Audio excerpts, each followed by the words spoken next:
Ini satu hal yang gue terapin dan orang sukses dan kaya raya juga banyak terapin di luar sana.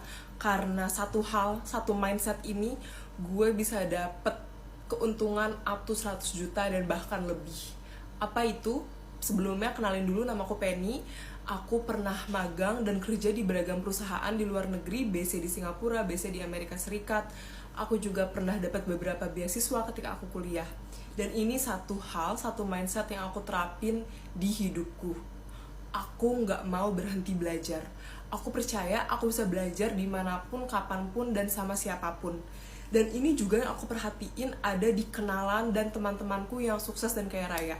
Dan ini tuh mereka tuh yang bener-bener literally kaya raya gitu loh. Kayak kekayaannya itu bisa kalian cari, ini orangnya berapa net worth-nya, dan kayak itu jutaan dolar, kayak puluhan miliar. Dan mereka udah masuk majalah kayak Forbes, mereka bisnisnya udah keren-keren banget, they're on top of their field. Dan mereka sering banget ngomong kayak gini ke gue, Pen, gue tuh percaya gue bisa belajar dari siapapun, termasuk dari lu. Makanya gue di sini duduk dan ngobrol sama lu karena gue percaya gue bisa belajar sesuatu hal dari lu.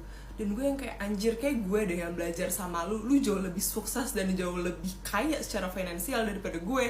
Tapi mereka tuh humble banget dan mereka mau belajar. Oke? Mereka udah sesukses itu dan mereka mau belajar dari gue kayak. Dan ini tuh sering banget aku denger kayak, Kak, aku terlambat gak sih buat belajar digital marketing? Aku udah punya anak, udah punya suami, udah ribet, gak ada waktu. Kak, aku terlambat gak sih belajar bahasa Inggris? Umur aku udah 30-an. Please banget, gak ada kata terlambat untuk belajar. Terlambatnya ketika kamu sudah wafat, sudah meninggal. Karena hidup itu basically kamu belajar. Mau apapun itu, ketika namanya hidup kan pasti ada masalah ya.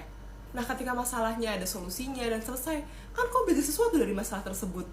Dan zaman sekarang juga wajib banget up to date sama ilmu-ilmu terbaru di bidang kita masing-masing. Kayak aku di bidang digital marketing, karena kalau misalnya aku nggak up to date nih sama ilmu terbaru, aku bisa tergerus sama saingan-saingan aku di luar sana gitu loh. Kayak mereka udah jauh lebih cepat belajar, mereka upgrade diri mereka terus.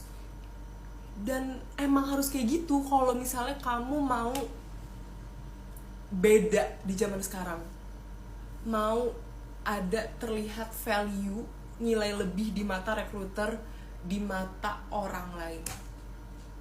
Wajib banget belajar dan gak membatasi diri kalian untuk terus belajar. Percaya sama aku.